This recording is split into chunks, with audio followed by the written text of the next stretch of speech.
ভিডিওতে জীবনে বহু রকম দেখালেন, ঠিক আছে। আজকে দেখেছেন একেবারে রিয়েল ভিডিও। এই যে আমরা চলে এসেছি একটা মৌমাছির খামারে, এখান থেকে মধু সংগ্রহ করা হচ্ছে। এই ভাইরা দেখেন এখান থেকে মধু সংগ্রহ করছে। আমরা একটু দেখাতে থাকি মধুগুলো। দেখ প্রত্যেক বাক্সর থেকে এখান থেকে এখন এই যে মধু দেওয়ার আগে ওখানে একটা ধোয়া মতো সৃষ্টি করে দিচ্ছে। তারপরে দেখেন যে মধুগুলো ওখান থেকে কীভাবে চাক, ওটাকে কী বলে ভাই, চাক না চাক তৈরি করে। আচ্ছা, এই কয়েকদিন পর পর ভাঙেন এই চাকগুলো? 15 দিন। আচ্ছা, একটা একটা বাক্স থেকে কতগুলো মানে কত কেজি কেজি মধু সংগ্রহ করা যায়?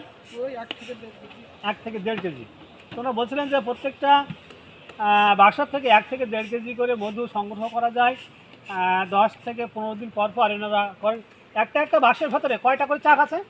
8টা, সর্বোচ্চ 8টা। সর্বোচ্চ 8টা। তো আপনারা তো এই ব্যবসা অনেকদিন ধরে করছেন, তো গত বছরের তুলনায় এবছরে মধুর পরিমাণ কেমন হচ্ছে বলে মনে করছেন? গত বছরের তুলনায় এবছর ভালো। আলহামদুলিল্লাহ ভালো। তোমরা বলছিলেন যে এখানে মধুর সংগ্রহ করছে খুব ভালোভাবে।